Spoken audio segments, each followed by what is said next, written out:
Hebrews 11. It's verses 1 to 16, and I'm reading from the New International Reader's Version. Faith is being sure of what we hope for. It is being sure of what we do not see, and that is what the people of long ago were praised for. We have faith, so we understand that everything was made when God commanded it. That's why we believe that what we see was not made out of what could be seen. Abel had faith, so he brought to God a better offering than Cain did. Because of his faith, Abel was praised as a godly man. God said good things about his offerings. Because of his faith, Abel still speaks, and he speaks even though he is dead. Enoch had faith, so he was taken from this life. He didn't die.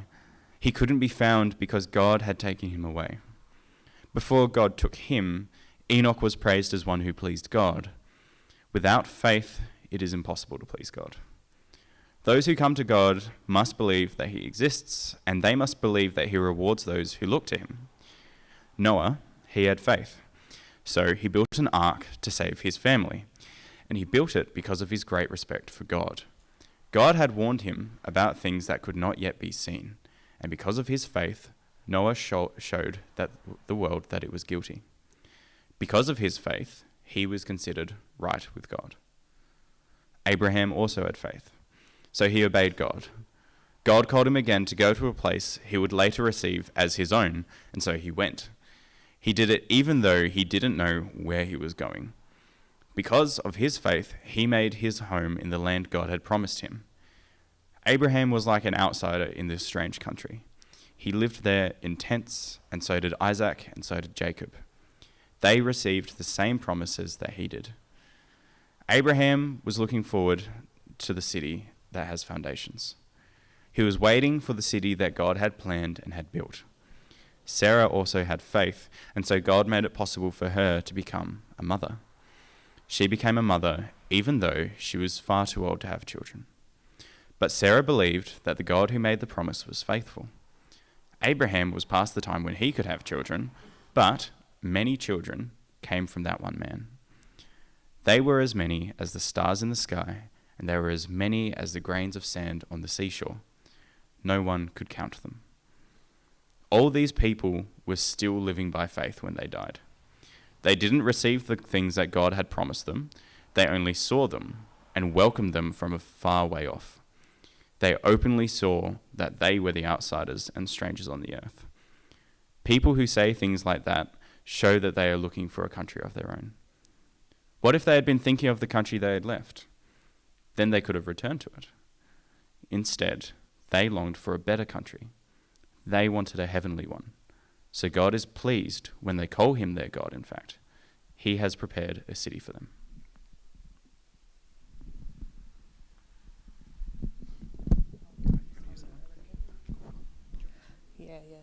Morning, everyone. Good to see you all. It's been ages since I've been here. I was trekking around Tassie, and I was hanging out with young people at the housing service. We don't have many folks at the moment, do we, Eden? So we're sort of back to back. It's all right. I kind of like it there. Thank you. I don't like to play with the music things because then you all see how very awkward I am, so I get someone with a bit more dexterity that has experience in them. And welcome, Karen, online. It's nice to see faces online. I love it that COVID got us, connecting in new ways. It's really cool. It's one of the good things. There's always good things, isn't there? Even in the bad things. And I love that passage because a lot of us have read the story of Abraham and Moses and other folks. They're not all shiny, are they? They're a dang shambles, actually.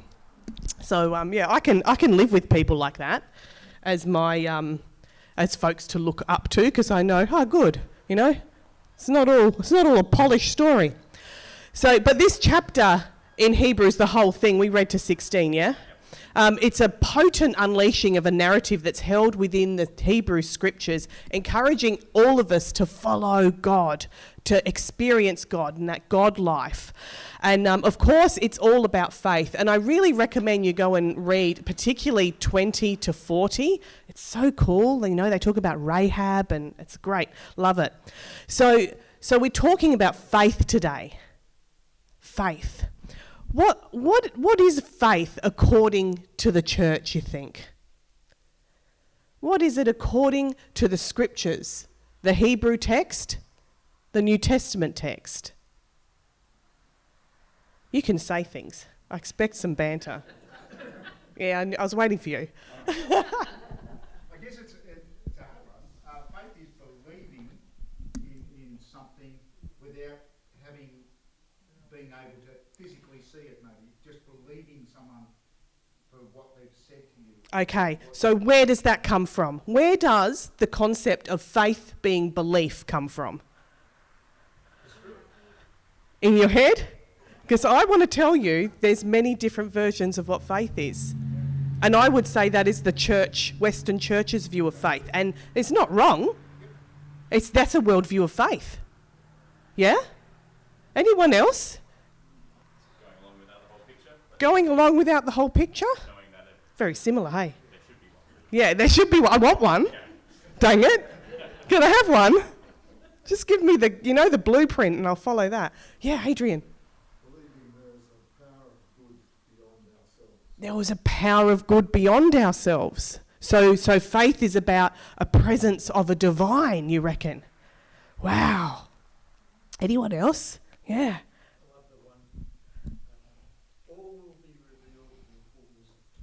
All will be revealed in the fullness of time. So that's more about wanting that,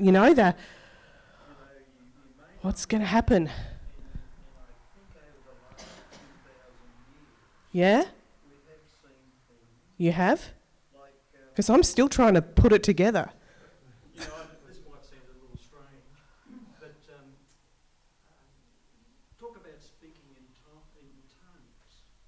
Well, we now have the internet, and you can plug into whatever language you like now.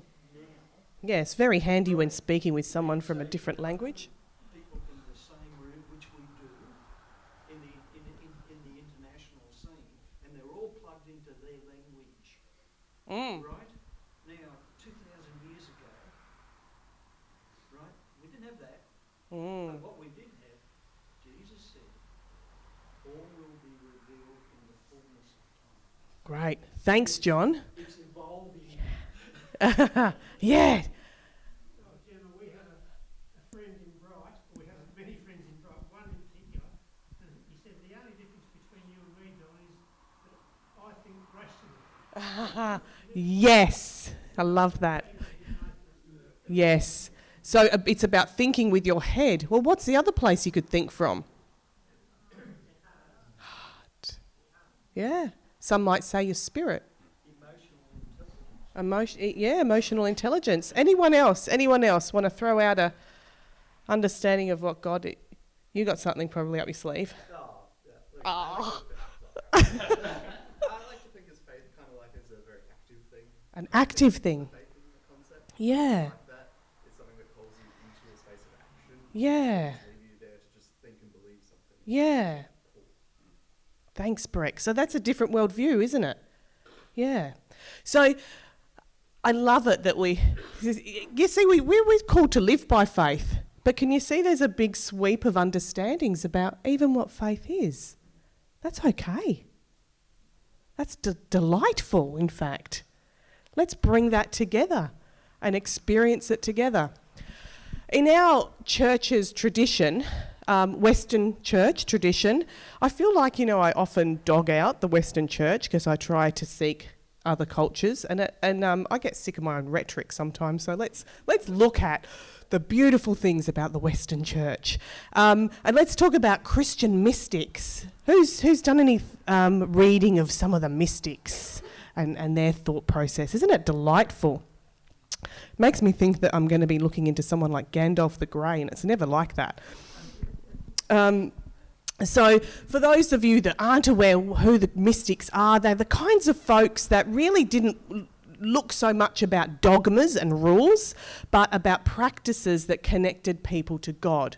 Their writings are still held in profound importance within our faith tradition. And you've got folks like Justin Martyr, Origen, Gregory of Nyssa, and many are suggesting Richard Rohr is a modern day mystic. So yeah, that kind of person. And one of my favourites that I've been playing with at the moment is Julian of Norwich. Anyone familiar with her? How wonderful is she? Hugely radical mystic of her time. She lived in around the late 1300s to 1400s in the UK. What was going on then? Black Plague, yeah. Important time to be considering who God is and how to connect with God? Maybe. There was a lot of wacky stuff going on, and we know all about that, don't we? So she would describe faith, also, similarly to what Breck was saying, is about experience. And it's the trust in experience. It's about let us taste and see that the Lord is good. Meditate on that for a week and see what comes to you. It is also living from a heart experience. And who thinks, like we've just heard your atheistic friend say, and look, we're all a bit atheistic, aren't we? An atheist is like, I don't acknowledge God. I think I've got like a few hours of most days when I'm doing that. Who thinks it's hard to live by your heart? To try to see God through your experiences all the time? Because I don't know, if you're anything like me, I often like to have things in a box. I like to know what to expect. I kind of like my own opinion. Sorry about that. I think actually most of you do. That's why you have them. Got to get over ourselves, don't we? And admit our failings. So yeah, I'm pretty into my opinion. And sometimes I also tend to be numb to stuff because I just cannot take on another thing. Yeah? Sometimes I like my couch. It's green and it's velvet, it's really nice. I've got books next to it and a table for my cup of tea. And if I sit there, I think, you know what? Experience more stuff sounds like doing more stuff, and that sounds inconvenient to me right now. That sounds like being human, doesn't it? Yeah. But experience is more than good deeds. It's inclusive of such, for sure. But I think immediately we go to, that means I have to go and find something to do, volunteer more, give more, be more. And experience is more than that. It's listening with your heart. It's recognising God in all and all in God. It's knowing that your very breath speaks the name of God. Yahweh. The very name of God, Yahweh, is such because it sounds like the breath of humanity. Did you know that? So every breath you take, Yahweh, you're speaking the ancient word of God, the same name that every person has had on their lips from the dawn of time. And all those will breathe that name until eternity here on earth. It's remarkable. Experience faith. It reminds us also that God placed God's self on earth as a human being, experiencing birth like us, childhood like us, adolescence, grief, happiness, hunger, thirst, tiredness, had enoughness, poverty, and all the delightfully embarrassing body experiences we all have to deal with. Oh my word, there's a lot of them. God experiences dying, fear, death, the actual grave. And I tell you truly, despair is a birthplace to hope. For God then extends his hand and says, follow, experience me.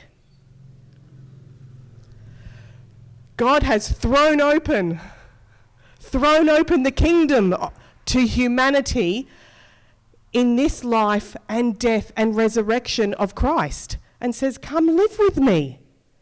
Faith with me. How wonderful is that? I can get around that experience. Can you? Meditate on that as I'm making my cup of tea, as I'm gazing out the window and going, oh, blue sky today. As I'm listening to someone that's taking a lot of my energy to the glory of God. Yeah? All right, I'm going to tell you a little radical story because, you know, we're supposed to, we're in church. And living from that place of connecting with divine things through experience, divine things happen. That's what they say, isn't it? You know?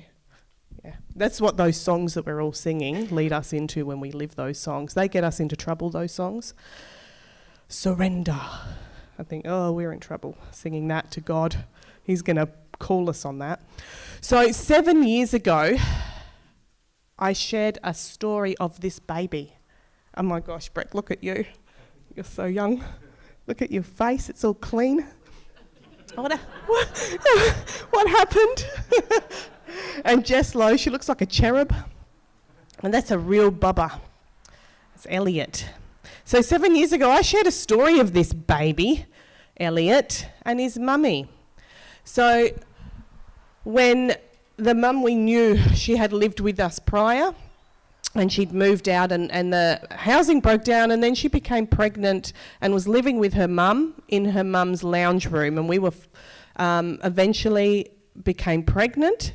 Relationships with mum broke down through that process. She had her baby at Frankston Hospital, spent 6 weeks in a psych ward because there was no housing opportunities for her as a new mum. 6 weeks in a psych ward as a new young mum with the child protection floating around, with her fearing whether she would be able to have her baby, keep her baby. And this woman isn't she a brilliant woman?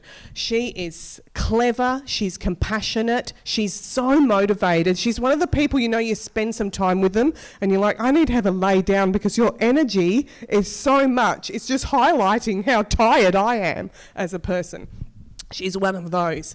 And this is an outrage that this should happen and is happening in our society. So we couldn't even offer her a place at Fusion because we didn't have approval for having a child in a double-storey type facility. Yeah? Apparently newborn babies are going to roll down the stairs, but whatever.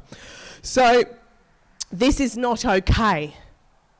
And if you're faithing, if you're experiencing the world with God, that's very, very not okay. Does that make sense? So we began to dream and scheme and pray and got in trouble. I shared a message from this place and said, what if we built, actually I said, we have a dream, we're going to build an accommodation on our site at Fusion to house young people with children. And imagine a place where young parents could learn to be great parents. Have you any idea how many parents like Elliot's mum have their children taken away because there's a period of life where they just don't have the support they need to continue and be great parents? Do you know what happens to a mummy when that happens? Can you imagine at mums that happening? They take your baby away. People wonder why folks have drug addictions and have abuse alcohol like they do and just fall into despair. And what happens to those children being raised wondering why my mum never had me? Thanks for that little song in between. Love it. So this would not only be accommodation, it could be a place where parents learn to be great parents. And a cycle is stopped because you know what? What happens to those kids? They come and live with us when they're teenagers with holes in their heart of missing love. So, well, we shared that story here 7 years ago at this service. And at this service, it wasn't... remember Jacqueline Jenkins? Most of you know Jack. She was a children's and families minister here for a little while. I hadn't known her for that long. She came up to me after that service, and her husband, Paul and Jack together, and said, we're in. And that's how that started. There's a little bit more weird history before. Everywhere I met, actually, people would say, do you know Jack Jenkins? And I got sick of hearing her name. Shut up about her, I don't care. And this is, and the point that she was serious and her husband was serious, and things got really wild after that. And I like to call this part of the story how to make friends in mission and get in deep over your head, because that's kind of what we did from that point on. So through this time, for around 12 months every Friday, a group of us would gather in the car park, rain, hail or shine, car park, tennis court area at Fusion, and pray, because that's where we thought, the building might happen. It was actually about 100 metres now off that site, but I don't think God minds that, hey. I love the book of the beginning of Ezra, where the returnees from exile come back and they gather on the spot where the temple was destroyed and they pray, because that's all they've got. That's all they know what to do. And they did that for like 3 years or something. Nuts. I love that. So we did a bit of that. And then we got sick of it. No, it's only kidding. We had other things started happening. That's why we stopped. We prayed in other places. So we contacted different council departments to get the ball rolling. And it really struggled to get traction because no one had ever done anything like this before. No one had ever said, look, we're renting this land off you, council.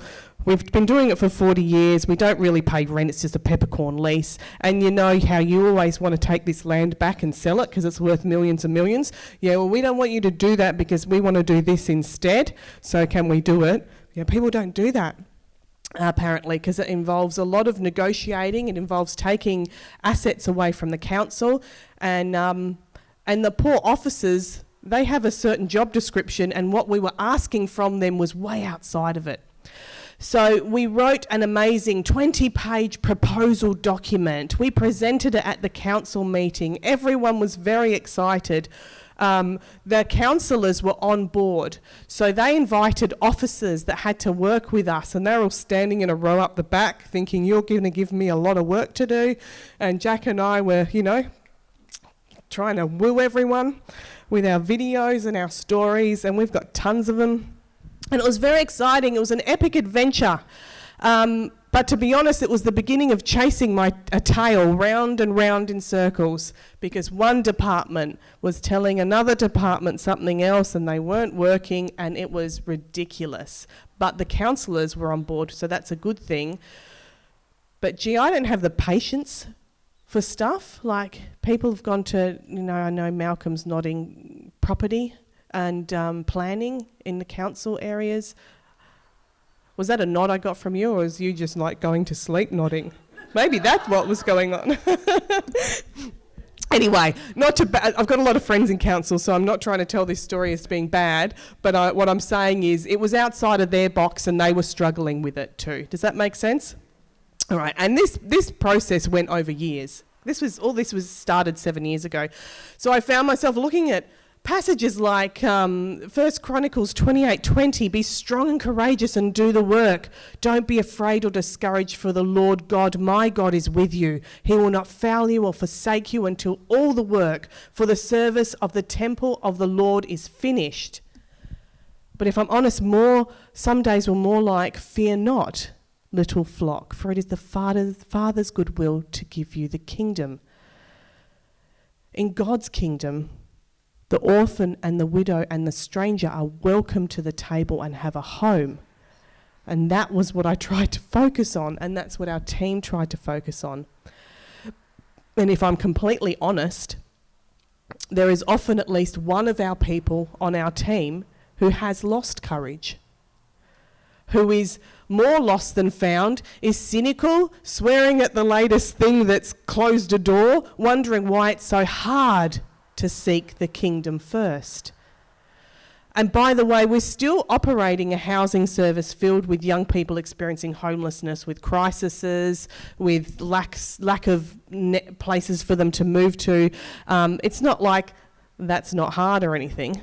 But things did start to shift, remarkable things. So Jess Lowe, one of our youth workers, is in that picture. She was giving a fusion talk at another church, and a guy called Jason Pater happened to be there, and he happened to be the director of a foundation that was interested in building and working with an organisation to build housing for women, women's refuge in his language. He was not in the housing world, so he had a different language that he was applying to things, and he, a very faithful man of faith, and their whole organisation is very very faithful. So the next thing you know, he's part of our team, whole foundation. That's a big deal. They've shelled out thousands to us over the years. And I'm part of a local board, AAA Housing, very exciting. But it shapes social policy. And a part of that is we ran a forum with all different local agency providers and real estate agents, and anyone that had anything to do with a roof over someone's head or working with someone with crisis. And this big public forum. And then from there, we rewrote social policy. So then projects like this dream, could go through the council in a smoother fashion. That took 12 months. During this time, things slowed down after that policy because the folks in the department didn't know how to work with it. But what did this mean? It's just a series of policies and principles, but how do you get it going? And oh my word, we were so outside of the box. So another pile of councillors, another election. So happens one of my close friends, Sam Hearn, happened to be the mayor. I remember the picture he sent me with this silly chain they have to wear. I don't know what that means. That probably has really deep significance, and I'm like, the silly chain. So Sam and I just messaging him back, bah ha ha ha. So funny. Used to remember when him and his family came and rented videos off me when I ran Video Easy down the road. He was anyway, funny. So I rang Sam and had a big sook, because that's what you do when things aren't going your way, don't you? You ring your mates and vent. But when your mate is the mayor, it's super helpful. So I vented to Sam, and he made some HR moves within the council and created roles to help us. And it was a game changer. So we've got this wonderful man, Chris, who lives actually around the corner from Fusion, and some mornings when I go for a walk on the boardwalk, I see Chris. Hey Chris, how you going? And we debrief a bit about the project, and then we go off on our walks. What is God doing? Is he so funny? Can you see how funny these things are? In faith, Gemma's a shambles, but look. So we then had to go back to the council to negotiate the lease with Fusion, which was always given to us on a 3-year rolling basis, which was really convenient for them because it meant when they want to sell the land, Fusion just has 3 years to get out. I used to say we have 3 years to fight. So we had to go and change that, and that had been in place since the 90s. Before that, we had nothing. We just had a whim and a prayer. So that was a big deal. And that landmark lease, we had to go to council first and present. But there was a good year of mucking around with how we do that, while people that were working for us were trying to manage the council through the pandemic. So that was more lag time. Finally, when we went to them, we were approved to have a lease written up. And this is a landmark lease. It's 35 years that we're working on, and there's no other kind of no other local government has a lease like this with an organisation. So when I say landmark, I mean landmark. And this is why it's been so hard. Everything we're doing, it's like, no one's ever done this before. Just do it. It's going to be okay. But then when it was given to us, it was the kind of lease that maybe you'd get if you were renting a property on Main Street, Mornington from the council. So it had all of these things that really shouldn't have been applicable for a large 2.5 acre, half rural kind of property that you were going to be housing people that at risk for X amount of years. So then we had to go to a lawyer. That doesn't take long, does it? And then the lawyer gets COVID and then long COVID. It's debacle and a half. So 2 years ago we got that approval. Recently we've just had the final draft of the lease approved, and it's being the final one is being redrafted by the local shire, which is just huge. That's a new thing. In the meantime, we our team really started to grow. A fella called Damien Merchant, some of you might know him, Impact Realty is his business. So he built Martha Cove. No big deal there, is it? He has put hundreds of thousands of dollars in to this project already, because there's a lot of things you need to do to soil and trees and all this, but when you're building. Who would have thought? And it costs a lot of money. So he's been throwing that money in, and his employee who liaises with council planning and property and has worked in council before, he happens to know all the things. So he does the negotiation with them when it's just, we've got all the stops come up. Delightful. That's my favourite. And oh yeah, we had a pandemic in the middle of this. I ran that housing service, like I said. And that part of the story is, by faith, why have I not completely lost my marbles? Because that was hard. You were there. That was hard, wasn't it? Oh, flip. You were there too. How did we survive that? I don't know. We didn't. Yeah, we lost it a bit. So then we were connected to a really bougie architectural firm that Impact Realty was paying for them to help us. And we have these plans, and they are slick.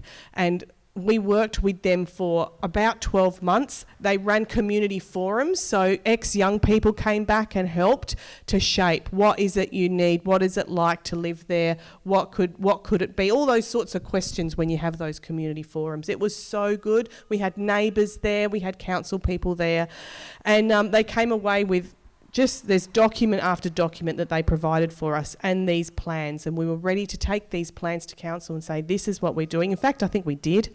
And then, that pandemic I mentioned, well, there was also this problem with China and imports, and a war in Europe impacting supply, and a housing crisis, and things that should have been 1 million are now 3.5 million.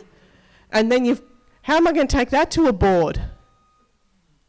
I've been on boards. I know what's going to happen. They slap you down and send you away with tears in your eyes.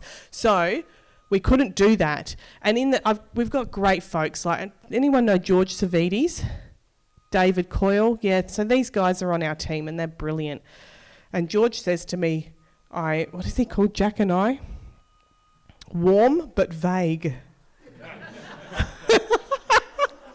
I love it. Yeah, it's good fun. So he puts they do the detail things. I'll tell you the nice story that makes you all happy. But anyway, so our building thing in this unstable climate is just beyond our capacity to pull off this K2LD. Do you know how hard it was to contact K2LD and tell them we couldn't go with their plan? I think I lost so much sleep over that. So sad. And they still send us like baskets of hampers just to say we'd still love you guys. But there comes a point where it said, I start, you're thinking, where does the help come from? Where does it come from? And of course, the Psalms tell us it comes from the Lord. But can you hear that? Because I couldn't hear that. And honestly, that you have to throw away all of that work and find another way forward. And I had some of you might know, other family stuff going on in my world. I couldn't hold it all together. It hurt. The council are now on our backs. At this point, our lawyer with long COVID just wasn't coming up with the goods. We're trying to find another lawyer to help us with the lease document. The presentation that we were showing everyone about the housing build was off the table. We had to go to people and say, council people and foundations, this isn't what we're doing anymore. And they're saying, but we want to know what you're doing. We want to put money towards this. If you've got no plan, how can we do that? We needed a new builder. The foundations who had paid for the designs were asking questions. Helping people shouldn't be this hard. And the bottom fell out of our financial world for the housing service. The people were not shopping at the op shops, as we know, after the pandemic because they didn't want to go out. Our budget was just in our basic operations was in such deficit. I had to start reporting to Fusion Australia's board to say how are we going to get out of this? Because in the meantime, during this crazy time, we opened 2 op shops because we hadn't got enough going on. And now we're also running families courses, families mentoring, families casework. We have a huge load of families who are in crisis and there is no safe options for them. But we're not going back because we know these folks now, we love them. And we know that they're not just statistics, they're mums and dads and bubbas and children, and they deserve a future and a home. And in the kingdom of God, that's what you do. So Jesus, come on. Why is this so hard? This part of the story is called I Became Lost. I don't know what to do or have the willpower to get things across the line that need to be somewhere and sorted. I was the one, Jack and I together were pushing this. I was trailing behind her. She was pushing it with others. And if I'm honest, I lost track of the lease. I lost track of the building options, the square meterage, the negotiations, the things to do with the housing options, environmental ratings, all of the things I was supposed to be across. I couldn't follow any of them. It was just too hard. And I did what I could from the back seat. I chaired a few meetings to get the information out of other people. I can do that. That's easy. That's just expediting.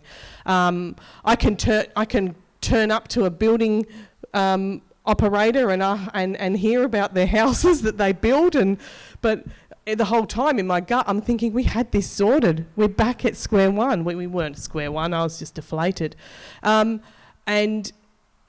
sometimes you just have to let others care for you and let others take the rein and understand that others are made in the image of God and they're experiencing God too. To the glory of God, we must receive as well as give. In faith, can you receive? Because I find it hard. But the kingdom operates off an ask and giving principle. So now, as of today, the council have this amazing proposal where if council land, I'm grabbing on heaps here, I'll smash it out, I promise. I said to you it was going to be short. The council have this process where there's, if you are operating a civic operation on civic land, you can bypass council planning and go straight to building if the build is under $1 million. Pretty sick. So we're going through that. The thing is, our build will be over $1 million, but we can cut it in half and make 2 phases out of it. There was this ridiculous gala dinner in June. I was in no place to go to a really, really bougie, the bougiest gala dinner I've ever been to. So the Peyton Foundation put it on. It was like over $100,000 they paid for this whole dinner. The top tower is somewhere in South Bank, looking out over the Yarra. Melbourne Symphony Orchestra there. Gemma, the green-haired bogan, standing there having to talk to them all about people. Oh, it's intense. So I had an out-of-body experience and I gave a keynote talk, and apparently it worked because we ended up with this fella called Tony Goss. He's a big deal builder. He's building the first majority of the first phase at his cost. We just have to come up with another $200,000, which I think we've already got in the pipeline. So that's phase 1, right? In the bag. Gee whiz. We're going with Containered, which is a group that make really beautiful housing out of shipping containers. They are so good. Like, you know, the tiny house craze is a bit onto this, but we're making it work for families. And a lead tenant house, because you cannot have these at-risk folk on site. Yeah. We've had to make a new... I didn't even tell you as part of this. Oh, my word. This is a painful part too that made me cry my eyes out. Actually, I don't cry, I swear. So, Fusion Australia's constitution could not operate long-term housing where you need to operate as a real estate agent with lease. It clashes with different items in our constitution that are threatened other areas of work. So guess what? We have to start another organisation. Yeah. So we want to do that. That's moving forward, and we have a board sorted. That's in the bag now. So, in faith, I don't even know what, but here we are. Amanda, can we play that video?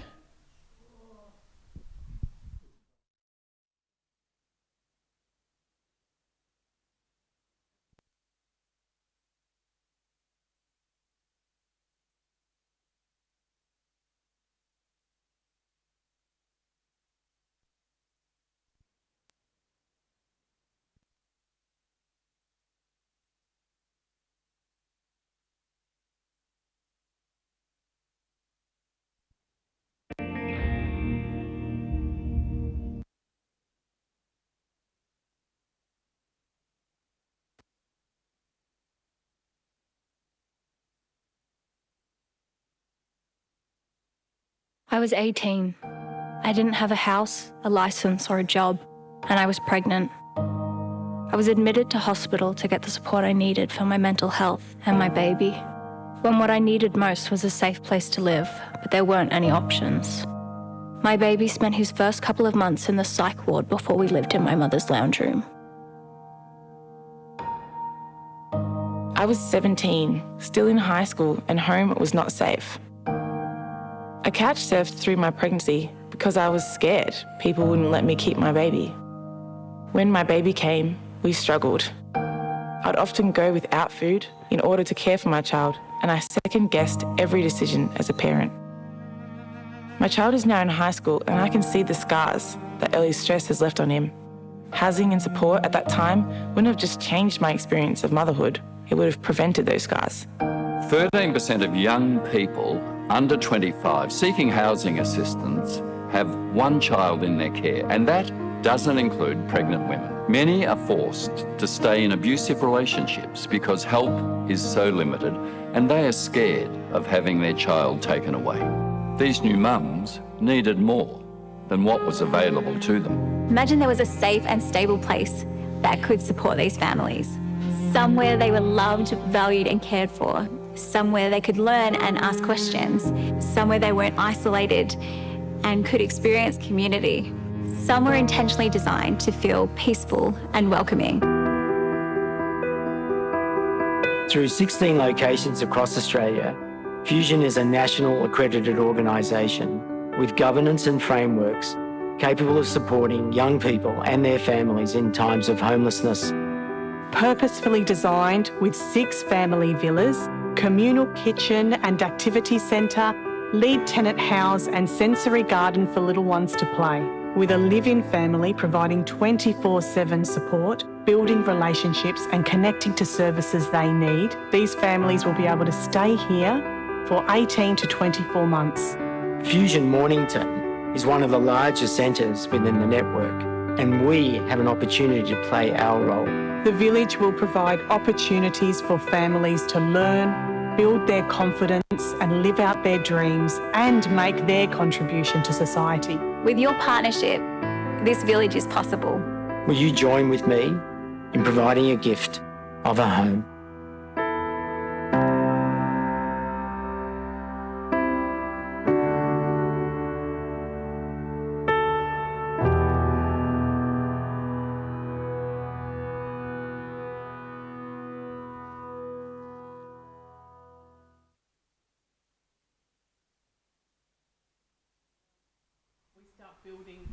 Sorry, forgot about that. We start building in February next year.